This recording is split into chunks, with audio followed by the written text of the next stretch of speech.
টানা বৃষ্টির জেরে ইতিমধ্যে দামোদরের বাড়তে শুরু করেছে জল। আর এই দামোদরের জলে দামোদরের পার্শ্ববর্তী অঞ্চলগুলোতে বন্যা দেখা দেয়।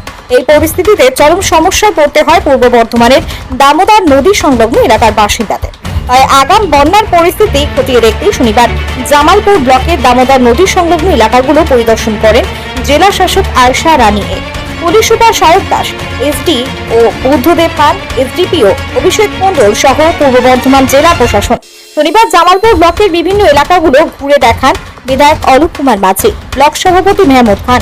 আজ তারা জারুগ্রাম এবং জ্যোতিরাম অঞ্চলের পাইকপাড়া, অমনপুর ঘাট, শাহজামানতলা প্রভৃতি এলাকার দামোদর নদী তীরবর্তী অঞ্চলগুলো পরিদর্শন করেন ও স্থানীয়দের পাশাপাশি জারগ্রাম গ্রাম পঞ্চায়েতের প্রধান নূরজাহান বিবি শাহানা ও জ্যোতিরাম গ্রাম পঞ্চায়েতের প্রধান আরিফা মণ্ডলের সাথে কথা বলেন। ডিভিসি হঠাৎ করে জল ছাড়লে যাতে পরিস্থিতি হাতের বাইরে না যায় তাই আগাম সতর্ক জারি করেন জেলা প্রশাসক। পাশাপাশি স্থানীয় শাহজামানতলা প্রাথমিক বিদ্যালয় ঘুরে দেখেন প্রশাসনিক কর্মব্যক্তিরা। শাহজামানতলা প্রাথমিক বিদ্যালয়ের শিশুদের হাতে চকলেট তুলে দেন জেলা শাসক। পাশাপাশি স্কুলের ছাত্রছাত্রীদের সাথে কথাও বলেন তিনি। জেলা শাসক আয়শা রানী বলেন, কয়েকদিনের টানা বৃষ্টির পরে নদীতে জল বাড়ায় বর্তমানে কি পরিস্থিতি তা খতিয়ে দেখতে তিনি জামালপুর এসেছেন। হঠাৎ করে বন্যা পরিস্থিতি হলে সেক্ষেত্রে জেলা প্রশাসন পুরোপুরি তৈরি আছে।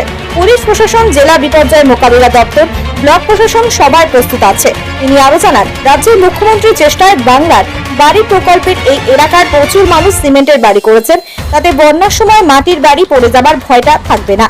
আমাদের এদিকে তো ডিবিসি থেকে একটু আস্তে আস্তে করে জলের পরিমাণটা বাড়ছে, সেজন্য আমরা প্রস্তুতি কি আছে, কেমন পরিস্থিতি আছে সেটা দেখার জন্য এসেছিলাম। মূলত যে জায়গাতে আমারপুর, পাইকপাড়া এই এলাকাগুলোতে আগের বছর প্রচুর জল এসেছিলো, সেই জায়গাগুলোতে আমরা রিলিফ সেন্টার ইত্যাদিগুলো দেখার জন্য এসেছি। 100% প্রস্তুত আছে, আমাদের রিলিফ মেটেরিয়াল আছে যথেষ্ট, আমাদের সিডি ভলেন্টিয়ার ডিপ্লয় করা আছে, আমাদের ইতিমধ্যে কন্ট্রোল রুম শুরু হয়ে গেছে, পুলিশের এন্ড থেকে আমাদের নজরদারি আছে, সব জায়গাতে পঞ্চায়েত থেকে শুরু করে পঞ্চায়েত সমিতি, জেলা পরিষদ সব রকম আমাদের প্রস্তুত আছে।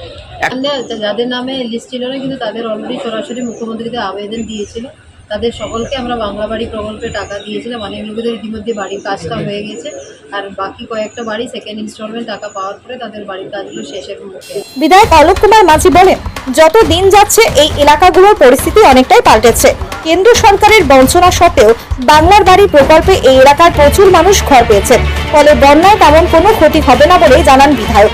মানে বন্যা কবলিত এলাকা বা বন্যায় ক্ষতিগ্রস্ত হতে পারে, তার জন্য আগাম ব্যবস্থা তাদের তাদেরকে যদি তৎক্ষণাৎ যদি স্থানান্তরিত করতে হয় তাদেরকে কী ব্যবস্থা করতে হবে, তাদের খাওয়ার দাওয়ার ব্যবস্থা কী করতে হবে, ক্যাটেল গবাদি পশুদের কী ব্যবস্থা করতে হবে, এটা নিয়ে আমরা একটু চিন্তা ভাবনা আগেই নিয়ে রাখলাম, যাতে করে যে পরিস্থিতির বিপদে আসার আগেই যাতে করে আমরা তাদেরকে সেই ব্যবস্থা দিতে পারি বা ব্যবস্থা নিতে পারি, তার জন্যই এই ব্যবস্থা।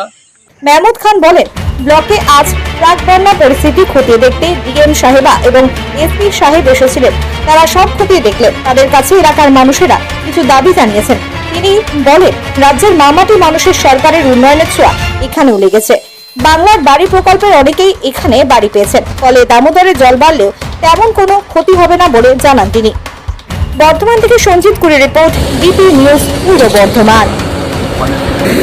জলের স্তরটা কতটা বেড়েছে এবং গতবারে একটু বন্যা হয়েছিল, সেই ক্ষেত্রে অসুবিধার মধ্যে পড়েছিল।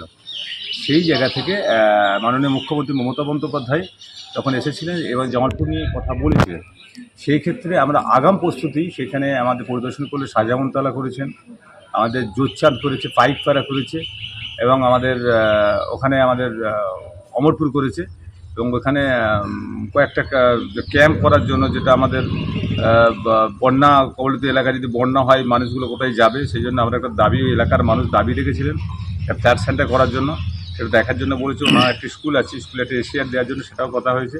সার্বিকভাবে যে জামালপুর ব্লকে যে আজকে আসাতে আমার অত্যন্ত ভালো লেগেছে এবং আগাম যে প্রস্তুতি, যে মামাটি মানুষের সরকারের যে প্রশাসন লেভেলে যে কোনো মুহূর্তে প্রশাসন, জামালপুর পঞ্চায়েত সমিতি, ব্লক প্রশাসন এবং জেলা সকলে আমরা প্রস্তুত আছি কোনো সময় কোনো কিছু হলে